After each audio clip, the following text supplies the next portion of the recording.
Oh my God, I got this one customer who didn't pay Josh. What should I do?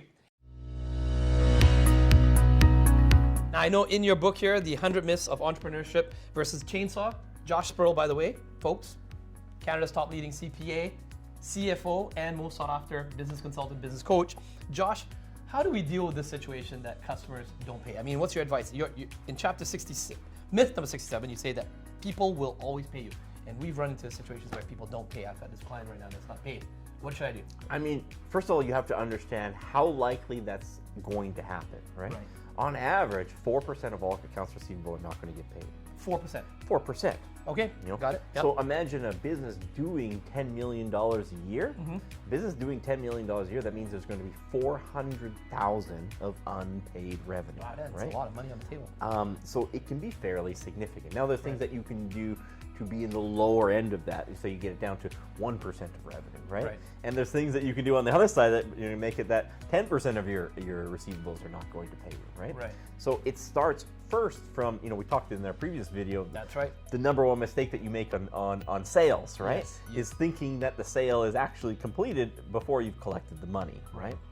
And so it first, revolves around, did we offer a realistic, an actual product or service that solves the problem that the customer wanted to do at the beginning? Did what we do work, right? First of all, right? Then we get past that. Did we charge a reasonable price? They might have agreed to a reasonable price on paper or even verbally, but when it comes time to collect an unreasonable price, it's going to be a different thing. Correct. Okay? So have we gotten to there first, right? Then, did we bill early? Did we bill often? And did we follow up with the same vigor that we would for a new prospect? Okay. These are some of the things that we can do previously, right? Now we get into the point where once we've set up those things, this customer is still not going to pay us. Okay. Now we go all the way from at the one end of the spectrum, we're just going to write it off. We're going to forget about it. Because at some point we have to understand the time that we're going to invest into collecting from this customer. If they owe us $7, how much time are we going to collect on owing this $7, right?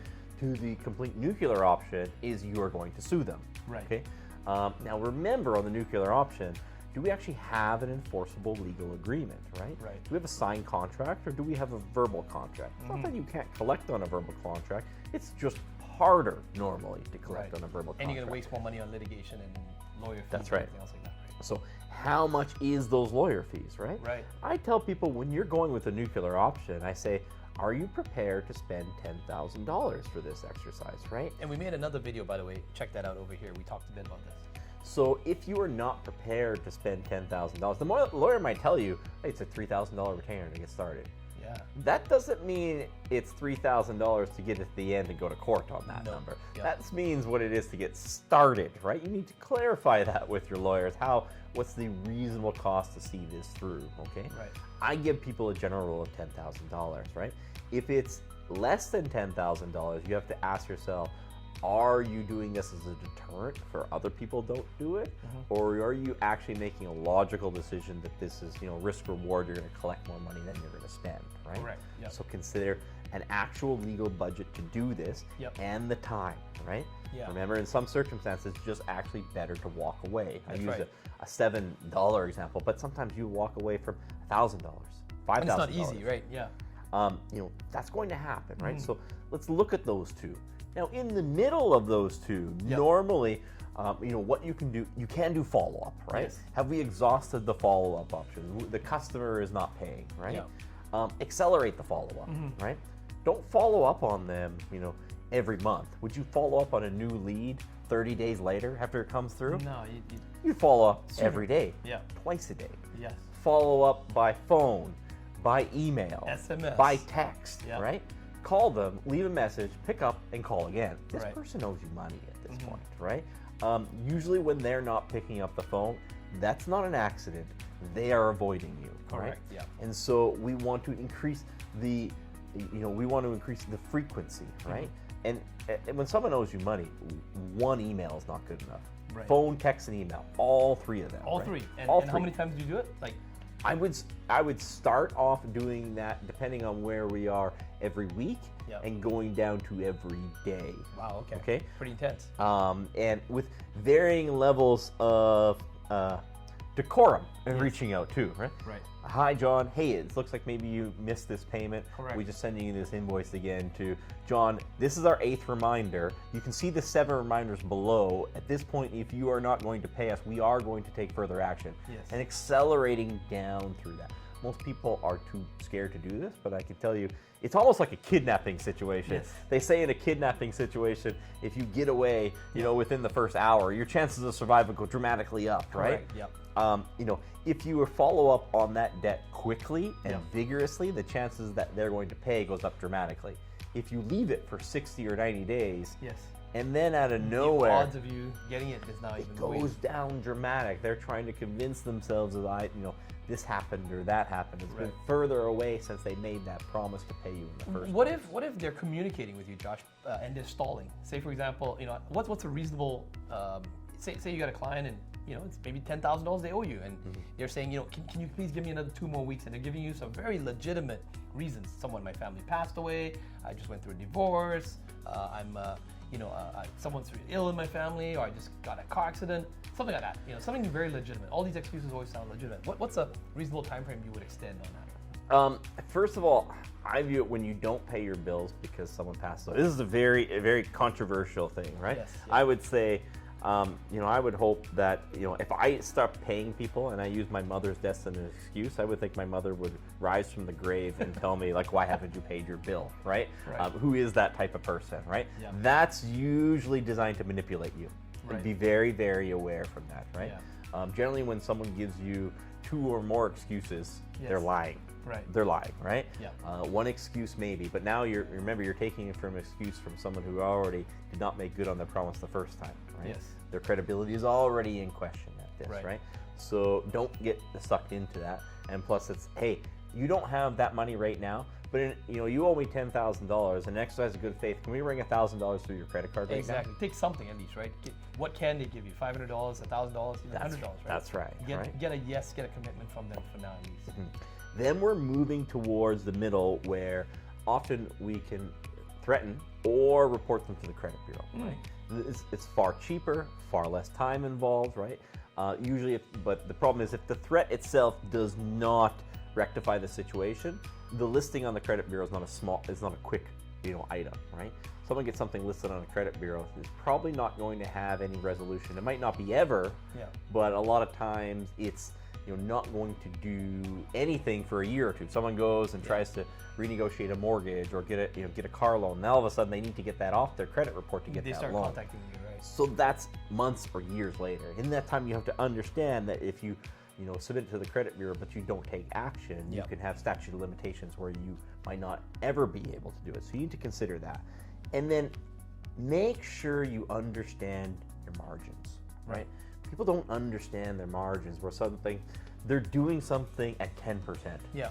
They're doing a $100,000 project at 10%. Yeah. And you even mentioned that in the book here, right, Josh? Like, even if you have enough customers, you must have enough margin so that the one loss is easy to absorb. So you're about to explain that. Tell us what that means. 10 customers, if you're making 10%, that means it's $10,000. Yeah. Okay. Now, you wanted to cover your $90,000 cost and make $10,000 for yourself. So that one customer doesn't pay you. Yeah. You need to do 10 more projects to make up for that. Makes sense. 9 to pay for the cost that you got stiffed out of, another 1 to get that profit back into profit, that you originally did, right? Versus if you have a 33% margin, you got to do 3 projects. Right. Only 3 projects. So you got to understand when people start to grind you on price, the people who are the most, who are the most likely to grind you on that price are the people that are most likely to stiff you with the payment to begin with, right? And that should be a red flag for you, a yellow flag. That's right. So you're looking at this person and this size of project, and it's like, is it worth it for me to do it at this margin? What are the risk rewards on this? Goes bad, I got to do 10 more projects, and maybe you can only do 1 project a month. Right. That means you have to work for the next 10 months for free because this person didn't pay you. Just to catch up. It's huge. So we have to understand you should not extend credit terms that you are not willing to write off. Right. Okay. Because None of it's a surety. Okay, you can follow up as many times as you want. It might work, right? You can report them to the credit bureau. It might work. Yes. You can litigate. It might work. It right? costs you a lot of money. Right? All of them might work. That's the key here. All of them might work, right? So you have to understand when you took that agreement on to begin with, can you deal with that loss? Gotcha. If you're in a position where you have no money and you're getting 10%, right? Yes. And this project takes you a month, you can't afford to work another 10 months to pay for this. No, you shouldn't have taken that contract on to begin with, right? You should tell them, hey, this is my progress payment. Here's the price for my materials. Here's my deposit. We need to pay as we go. Yeah. And if they tell you no, that's okay. Yeah. It'll take you another month to get another customer, but it won't take you 10 months to find collect back on 10 customers, right? Right. So these are the basics. This is an area, and you have to understand your bad debts are not zero. Yeah. Everyone's going to think that my customers are better. It won't happen to them. I know for sure it will happen to you. It's just a matter of timing. Yeah. So Josh, in this video series, we always give an action item to those watching the video. So Josh, what action item would you recommend for the viewers? I mean, be super clear about what you're taking on to begin with, right? Yep. Make sure you're offering a quality product or service. Right, like a statement of work, it's clearly listing out what you're going to deliver on. That's right. Make sure they understand the extras. Yep. Make sure they understand the payment terms. Yep. Make sure that those margins and payment terms agree with your reality, right? Correct. You can't, you didn't get in business to be a bank. Right. Most 99.9% of people watching this don't want to be a bank, right? Yep. You know, you can't afford to do that. So you only take on risk, extend credit that you are willing to write off, because your write-offs will not be zero. They will be a certain percentage as you progress through your business, Correct. right? Correct. Then when you get into it, you know, collect payment right away. If not, you're going to bill early, you know, bill often, and follow up, right? Increase the rate of that follow-up. Don't leave that follow-up for 90 days and then start that follow-up. Right. Start the follow-up immediately, right? Yes. Okay. So Josh, you know, appreciate you answering that question. If you guys found that helpful in this video, or you wanted more clarity on it, do comment below if you like this video or you want us to make more on this topic. Also let us know in the comments below. And we're going to put this book in the description, so grab a copy of it. If you love the book and you like it, give us a 5-star review on Amazon as well, to really appreciate that. And with that, we'll see you in the next video.